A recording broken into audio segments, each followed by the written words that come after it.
At my 70th birthday party, I sat alone at a table set for 12. No calls. No messages. Not even from my only son. But at exactly 6:42 p.m., someone knocked on my door. And what that stranger told me made me realize my family hadn't just forgotten me. They had already replaced me. Helen Carter turned 70 on a quiet Thursday evening. In a house that had once been too full of life. The silence was the first thing she noticed. It wasn't the peaceful kind. The kind that comes after laughter fades and dishes are cleared. No, this silence felt different. Heavy. Like something was missing. Or someone. She stood in the middle of her kitchen, holding a wooden spoon, staring down at the pot of soup she had just finished making. It was Ryan's favorite. Creamy, with just enough herbs. Exactly the way he used to ask for when he was a boy. "Don't forget the time, Mom," he would say, standing on a chair beside her, too small to reach the counter. Helen smiled faintly at the memory. That had been a long time ago. The house still smelled like it used to on special occasions. Warm bread, roasted chicken, something sweet in the oven. She had spent the entire day cooking. Not because she needed to. Because she wanted to. Because turning 70 felt like something that should be shared. She wiped her hands slowly on a folded towel and glanced toward the dining room. The table was set for 12. 12 plates. 12 glasses. 12 neatly folded napkins. More than she needed. But exactly what she hoped for.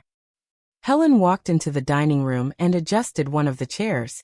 Even though it was already perfectly aligned. She did that a lot now. Fixing things that weren't really out of place. It gave her something to do. Her eyes drifted across the table, pausing at each setting as if she could already see them sitting there. Ryan at the head, like his father used to. Olivia beside him, elegant as always, her smile polite but distant. The grandchildren, loud, restless, full of questions. For a moment, Helen let herself believe it. The laughter. The voices. The warmth. She reached out and touched the edge of the table. 43 years. That's how long she had lived in this house. Every wall held a memory. Every corner carried a story.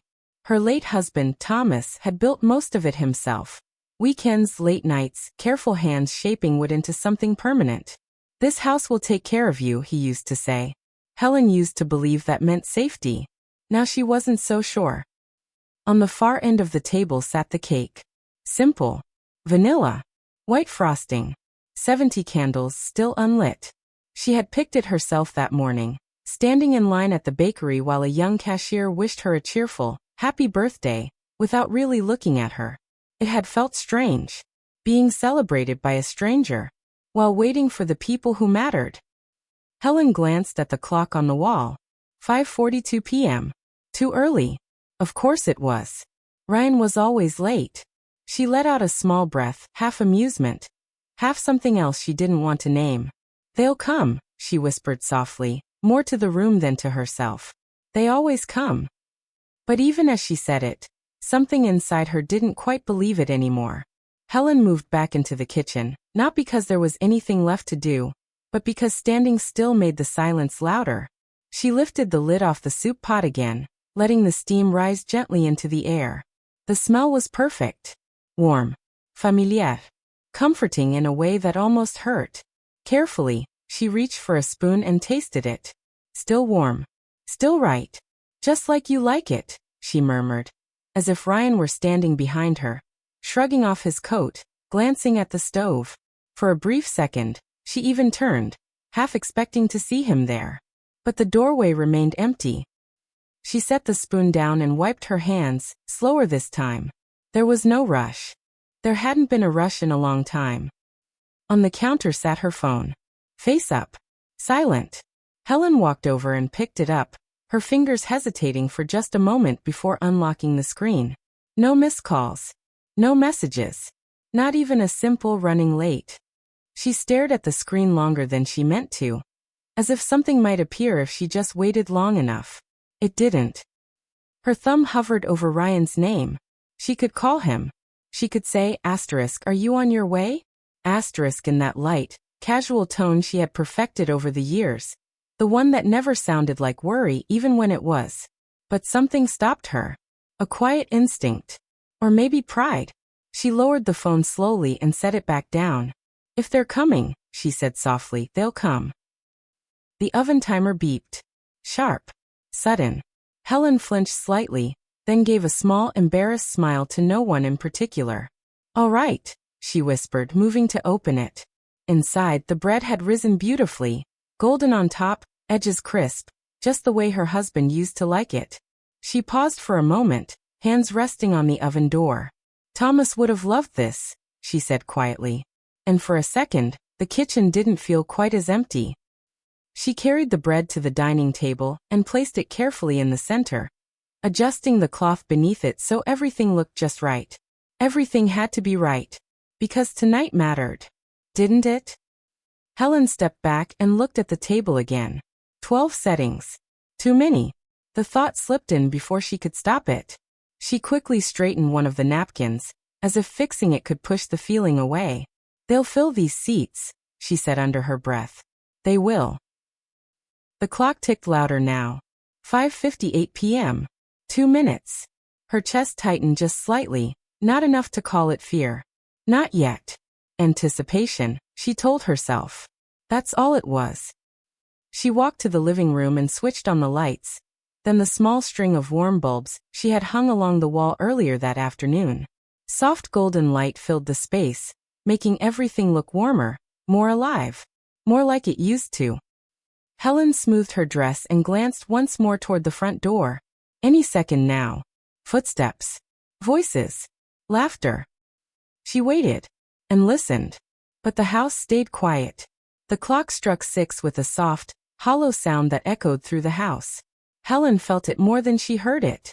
For a brief moment, she straightened her posture, smoothing the front of her dress as if someone might walk in at any second. This was the time. This was when they were supposed to arrive. She walked slowly toward the front door, her steps careful, almost deliberate, as though she didn't want to miss the sound of a car pulling into the driveway. Her hand hovered near the handle. Waiting. Listening. Nothing. Helen opened the door anyway. The evening air slipped in gently, cool and quiet. The street outside was calm. A few houses down, someone's porch light flickered on. In the distance, a car passed, but it didn't slow, didn't turn, didn't come here. She stepped just slightly onto the porch, her eyes scanning the road one more time. Maybe they're parking, she whispered.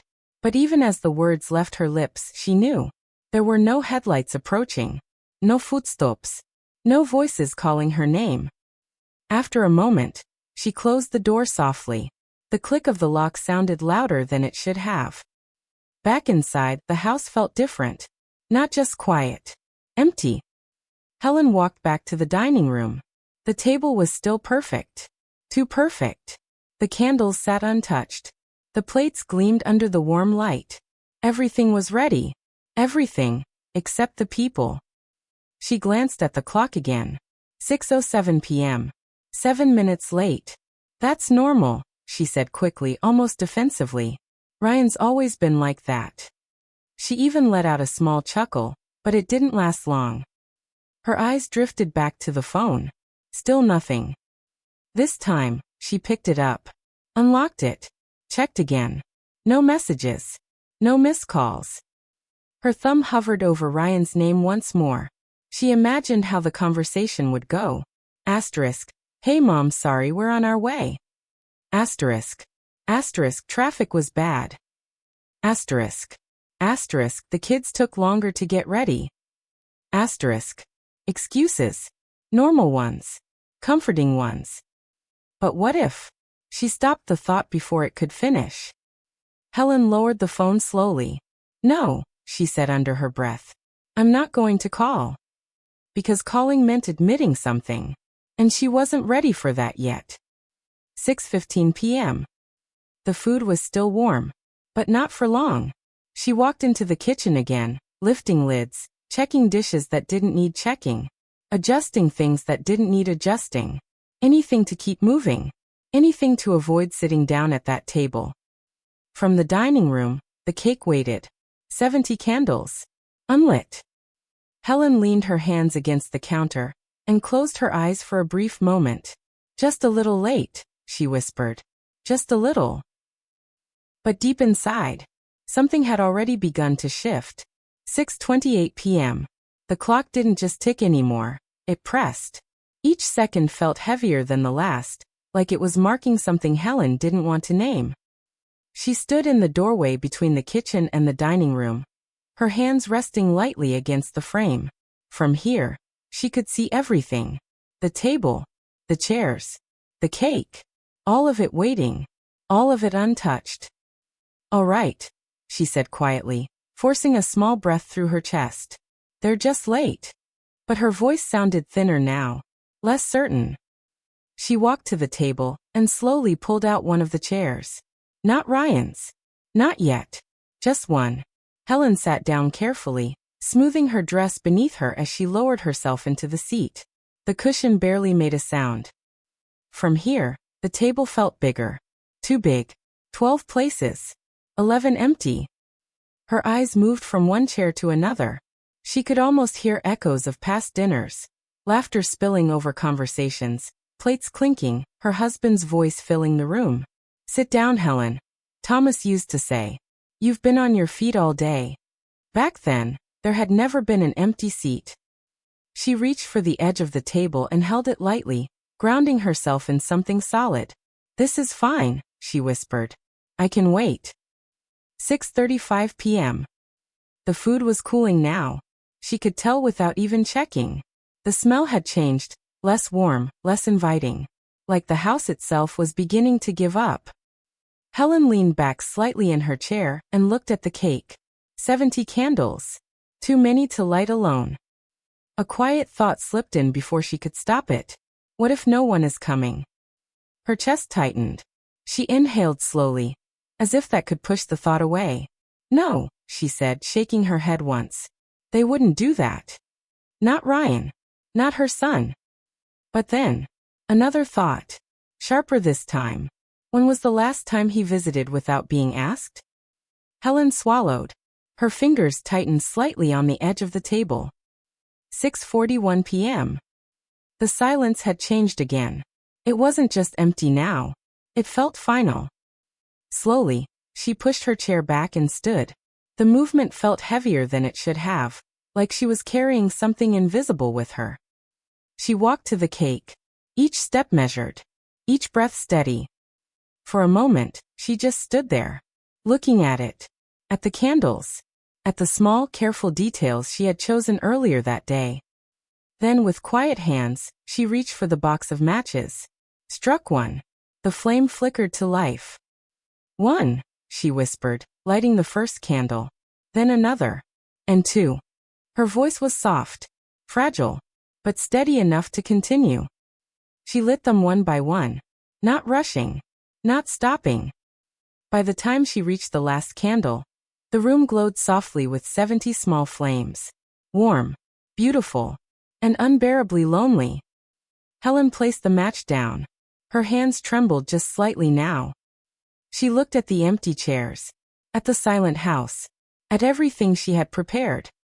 Then she smiled. A small, broken smile. "Happy birthday, Helen," she said quietly. She leaned forward, closed her eyes, and took a breath. Just as the doorbell rang, the sound cut through the room like a crack in glass. Sharp, sudden, unmistakable. Helen froze. For a moment, she didn't move at all.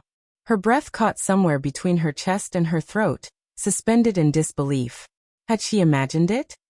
The doorbell rang again. Longer this time. Real. Her eyes slowly opened. The candles still flickered in front of her, their soft light dancing across the empty chairs. But now something had changed. The silence was broken. "They came," she whispered, almost afraid to believe it. A fragile hope rushed in, quick, overwhelming, desperate. Ryan. It had to be Ryan. Maybe traffic had been worse than expected. Maybe the kids had delayed them. Maybe. Helen turned quickly, almost knocking the chair behind her as she moved. Her heart was beating faster now, louder than the ticking clock, louder than her own thoughts. She hurried toward the front door, smoothing her hair instinctively as she walked, her free hand brushing down the front of her dress. By the time she reached the door, Her expression had already softened, prepared, ready to forgive whatever excuse was waiting on the other side. Her hand paused on the handle, just for a second, as if some quiet instinct was asking her to be careful. Then she opened the door. The porch light cast a warm glow across the entrance, and the man standing there was not her son. Helen blinked. Once. Twice. As if her eyes needed time to adjust to a different reality. The man was in his late 30s, maybe early 40s. Tall. Neatly dressed but not formal. There was nothing remarkable about his appearance at first glance. Except for his eyes. They were steady, focused, and carrying something serious. "Mrs. Helen Carter?" he asked. His voice was calm, respectful, but there was a weight beneath it. Helen's hand tightened slightly on the door. "Yes," she replied slowly. A small pause. "Can I help you?" The man nodded once, as if confirming something to himself. "My name is Daniel Brooks," he said. "I'm sorry to come at a time like this." His gaze flickered briefly past her shoulder, toward the soft glow of candles inside, the decorated table, the quiet house. Something in his expression shifted. Not pity, but understanding. Helen felt it immediately, and it made her uneasy. "I think you might have the wrong house," she said, her voice polite but distant. "If this is about something else, tonight isn't." "I know what tonight is," he interrupted gently. Not rude, just certain. That stopped her. A silence settled between them, heavier than before. The kind of silence that doesn't come from absence, but from something waiting to be said. Daniel reached slowly into the leather folder he was holding. He didn't take anything out yet, just held it there. "I wouldn't be here," he said quietly, "if it wasn't important." A small pause. Then, "You need to know what your family has done." The words didn't hit all at once. They landed slowly, carefully, but with enough weight to make something shift inside her chest. Helen's expression tightened, a mix of confusion and something sharper. "I think you should leave," she said. Not loud, but firm. Daniel didn't move. He didn't argue. He just looked at her, steady, calm, unwavering. "Mrs. Carter," he said softly, "they didn't forget your birthday." A beat. They chose not to come. The words cut deeper than she expected. Helen's fingers trembled slightly against the door. "And if you close this door now," he added quietly, "you may never find out why." Helen stood there, her hand still gripping the edge of the door, her body caught between two instincts. Close it. Or listen. They chose not to come. The words echoed in her mind, louder than they should have. Colder. More deliberate. "That's not true," she said quickly. Too quickly. Her voice lacked the strength she wanted it to have. "You don't know my family." Daniel didn't react to the sharpness in her tone. He simply nodded once. "You're right," he said calmly. "I didn't." A small pause. "Not until recently." Helen felt something tighten in her chest. A quiet discomfort she couldn't explain. "I think you should leave," she repeated. But this time, it sounded less certain. Less final. Daniel glanced past her again. At the soft glow of candlelight. At the empty chairs.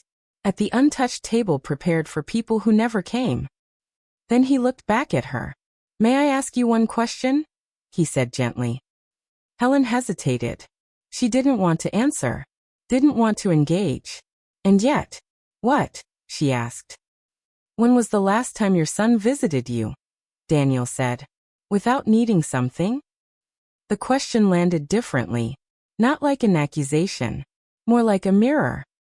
Helen opened her mouth to respond, but nothing came out. Her mind moved quickly, searching. Last week. No. Last month maybe? No. That had been about paperwork. Something about insurance. Or taxes. Her fingers tightened slightly. "That's none of your business," she said finally. Daniel nodded again. "I understand."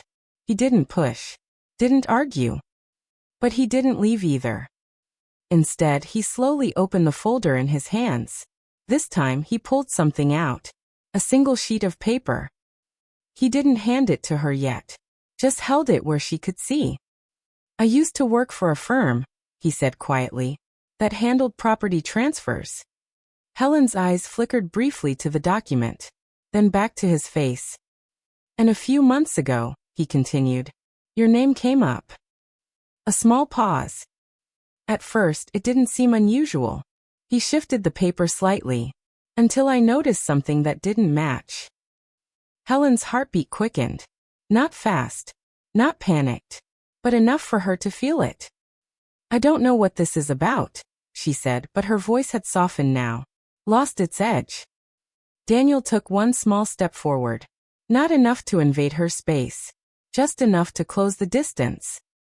Mrs. Carter, he said gently, I know tonight is not the night you expected. A brief glance toward the candles again. But if I walk away now. He looked back at her. You will still be alone in that house. A pause. And you will still not know the truth. Silence. Helen's grip on the door loosened slightly. The night air slipped past her shoulder. Cool. Unsteady. She looked at the paper again.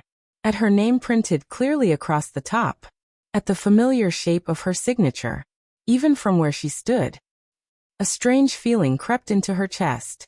Not fear. Not yet. Something closer to recognition. Come in, she said quietly. The words surprised even her. Daniel didn't hesitate this time. He stepped inside slowly, carefully, as if he understood he was walking into something fragile. Helen closed the door behind him. The soft click echoed through the house. And just like that, everything began to change. Daniel stepped into the house slowly, as if he understood that every movement mattered. Helen didn't say anything at first. She simply walked past him, back toward the dining room, her steps quieter now, more careful, like the floor beneath her might shift if she moved too quickly. Close the door, she said softly. He already had. The room greeted them with warm light and silence. 70 candles still burned steadily on the cake, their glow reflecting off the polished table, the untouched plates, the empty chairs. Daniel paused just inside the doorway. For a brief second, something crossed his face. Not surprise. Not curiosity. Something closer to respect. You were expecting a full house, he said quietly. Helen didn't answer. She walked to the table and rested her hand lightly on the back of one of the chairs. I was expecting my family, she replied. The distinction hung in the air. Daniel nodded slowly. Then he stepped closer and placed the folder on the table, near the edge of the cake, but not too close, as if he didn't want to disturb what little remained of the moment. I'm sorry, he said, not as an apology for himself, but for something larger. Helen pulled out a chair and sat down again, this time without the earlier hesitation. Her posture was straighter now, more composed. Show me, she said. Daniel opened the folder. Carefully. Deliberately. He slid the first document across the table toward her. Helen looked down. Her name was there. Clear. Precise. Helen Carter. Beneath it. A signature. Her signature. Her breath caught. That's not possible, she said quietly. Daniel didn't interrupt. Helen reached forward, her fingers brushing the edge of the paper. She didn't pick it up right away, just touched it, as if confirming it was real. I've seen my signature my whole life, she murmured. And this? She stopped. Her eyes narrowed slightly. It looks right, she admitted. That's because it was copied carefully, Daniel said. She looked up at him. Slowly. What is this? She asked. Daniel turned another page. This is a property transfer form, he explained. Filed 3 months ago. Helen's hand stilled. Transferred to who? Daniel didn't answer immediately. He let the silence stretch. Just enough. Then he said it. Your son. The words didn't land like a shock. Not yet. They settled slowly, quietly, like dust. Helen stared at the paper again. No, she said. A small shake of her head. That doesn't make sense. Daniel slid another document forward. And this, he continued, is a secondary authorization form. Helen's eyes scanned the page. Her breathing had changed now. Slightly faster. Less steady. I never signed these, she said. More firmly this time. I know, Daniel replied. She looked at him sharply. How would you know that? Daniel held her gaze. Because this was the moment. The one that changed everything. Because, he said quietly, I was asked to verify them. A pause. And I refused. The room seemed to shrink around them. Helen's fingers curled slightly against the edge of the table. Why? She asked. Daniel didn't look away. Because your signature was too perfect, he said. And because your son and his wife were in too much of a hurry to finalize everything. A long silence followed. The candles flickered. Soft. Unbothered. And for the first time that night, Helen didn't look at the empty chairs. She looked at the truth sitting right in front of her. Helen didn't move. Not at first. Her eyes remained fixed on the documents, as if staring long enough might change what they said, or how they felt. This doesn't prove anything, she said quietly. The words sounded controlled. But beneath them, something fragile was beginning to crack. Daniel didn't respond right away. Instead, he reached into the folder again and pulled out another sheet. This one looked different. Older. More worn. I didn't come here with just suspicions, he said. I came with evidence. He placed the paper in front of her. Closer this time. Helen hesitated before looking down. When she did, her breath caught. It was a scanned copy of a document. But not just any document. A consent form. Dated 3 months ago. Her name. Her signature. And beneath it, a section labeled, Full Asset Transfer Authorization. Helen's fingers trembled as she reached out. This time she picked it up. I would never sign something like this, she whispered. I know, Daniel said. Her eyes moved across the page. Slowly, carefully, and then, they stopped. There. In the margin. A small detail. Barely noticeable. A witness signature. Helen leaned closer. Her heart began to beat louder. Faster. Olivia, she whispered. Daniel watched her carefully. That's your daughter-in-law's name, right? Helen didn't answer. Not because she didn't know, but because suddenly, she remembered. A kitchen. 3 months ago. Olivia standing beside her, holding a stack of papers. Smiling. Calm. It's just insurance paperwork, Olivia had said lightly. Ryan's been meaning to sort this out for a while. Helen had hesitated. Just briefly. Do I need to read all of this? She had asked. Olivia had laughed softly. Oh, it's all standard. Just sign where I marked. And Ryan. He had been there too. Standing near the doorway. Quiet. Watching. It'll make things easier later, Mom, he had said. Easier. Helen's grip on the document tightened. I remember this, she said, her voice barely above a whisper. Daniel didn't interrupt. They told me it was for insurance, she continued. I didn't even read it properly. Her voice broke slightly on the last word.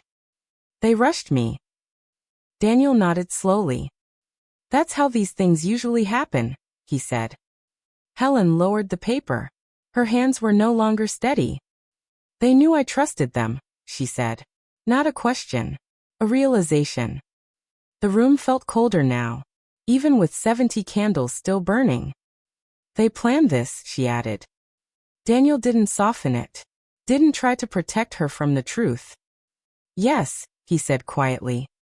The word landed harder than anything else. Helen leaned back in her chair. The air in the room felt different. Thinner. Her eyes drifted slowly around the table. At the empty seats. At the untouched food.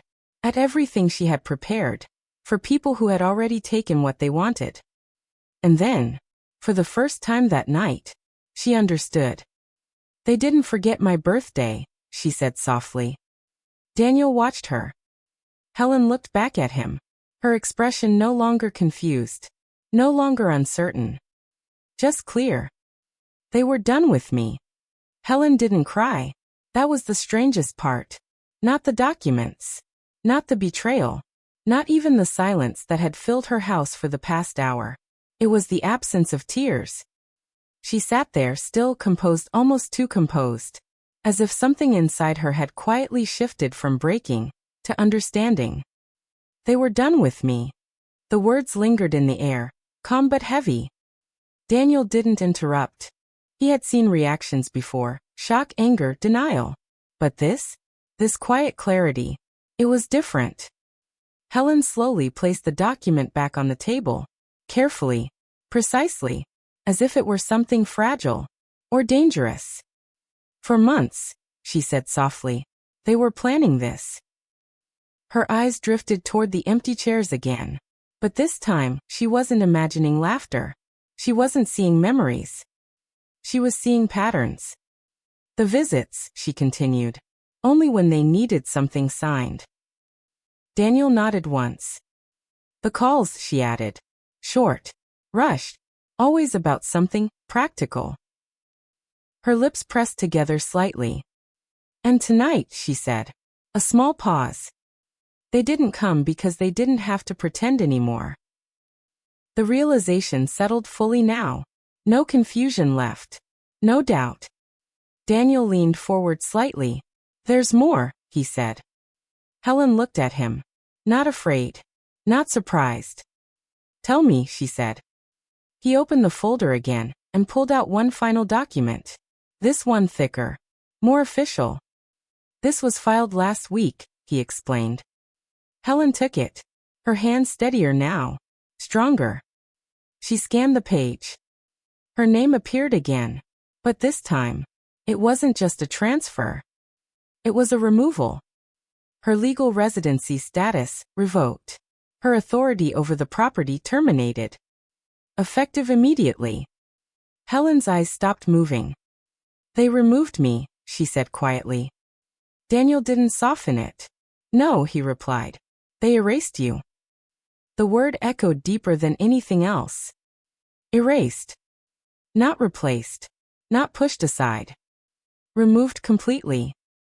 Helen let out a slow breath. And after tonight, she said, her voice distant now, I wouldn't even know. Daniel didn't respond. Because she was right. This dinner. This birthday. This empty house. It wasn't an accident. It was timing.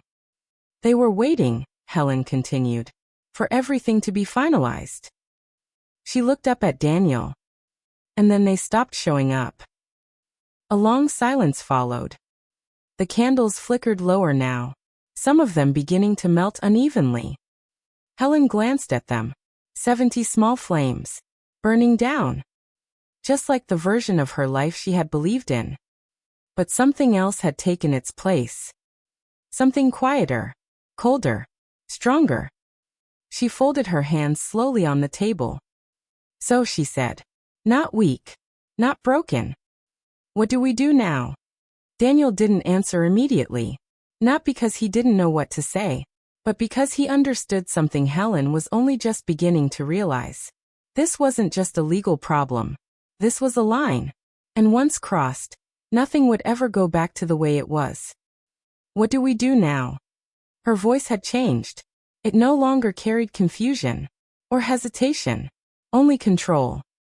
Daniel leaned back slightly, studying her. First, he said carefully, you need to understand something. A small pause. What they did is illegal. Helen didn't react. Not outwardly, but her fingers tightened ever so slightly against each other.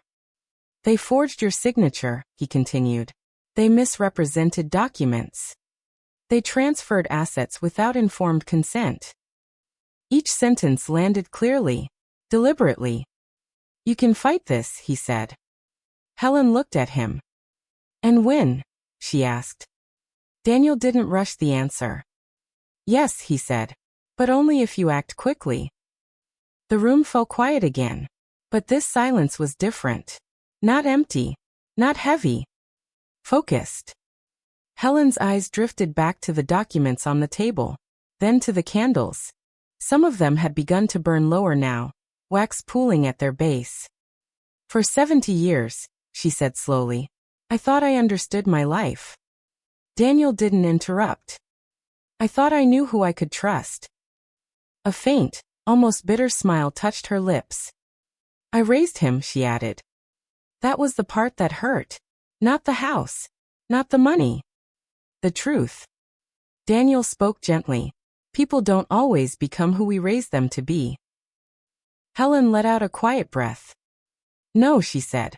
They become who they choose to be. A pause. And now, I know exactly who my son is.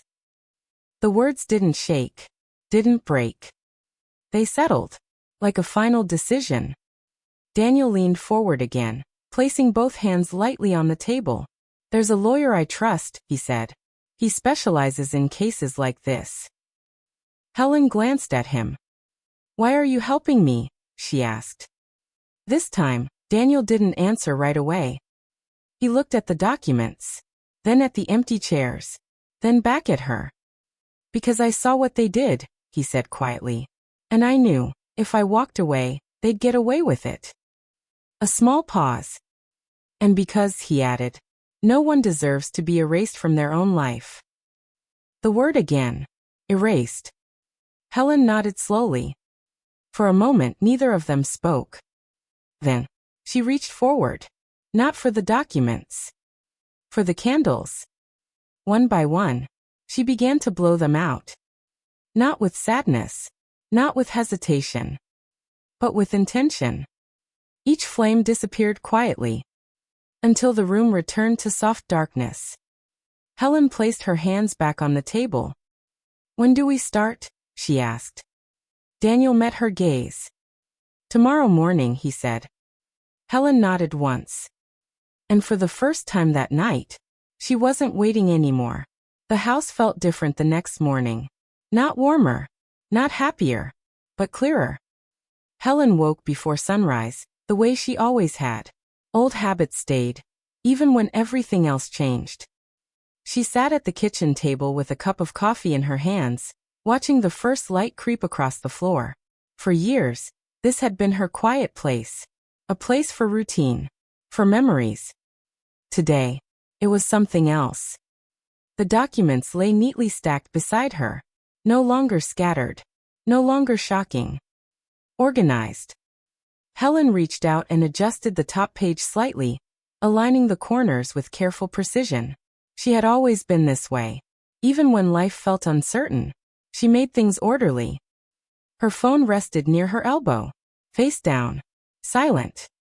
It had stayed that way all night. No calls, no apologies, no explanations. Helen turned the cup slowly in her hands. The warmth felt grounding, real. They really thought I wouldn't notice, she said quietly. Daniel, seated across from her, didn't respond immediately. He had arrived early, earlier than expected. I think, he said after a moment, they thought you wouldn't question it. Helen nodded once. That's worse, she replied. Silence settled between them, but not uncomfortable, not heavy, just focused. Daniel slid a business card across the table. Her name is Laura Bennett, he said. Best litigation attorney I know. Helen picked up the card. Simple, clean, professional. She studied it for a second longer than necessary. Will she believe me? She asked. Daniel met her gaze. She won't need to, he said. The evidence will speak for you. Helen placed the card down. I trusted them, she said. Not as a complaint, not as a question. Just a fact. Daniel didn't try to comfort her, didn't offer empty words. Trust doesn't protect you from betrayal, he said. It just makes it possible. Helen let out a slow breath. For a moment, her eyes drifted toward the hallway, toward the rooms that once held laughter, toward the life she had believed in. Then she looked back at the table, at the papers, at the present. They didn't just take the house, she said. They took the version of me that believed in them.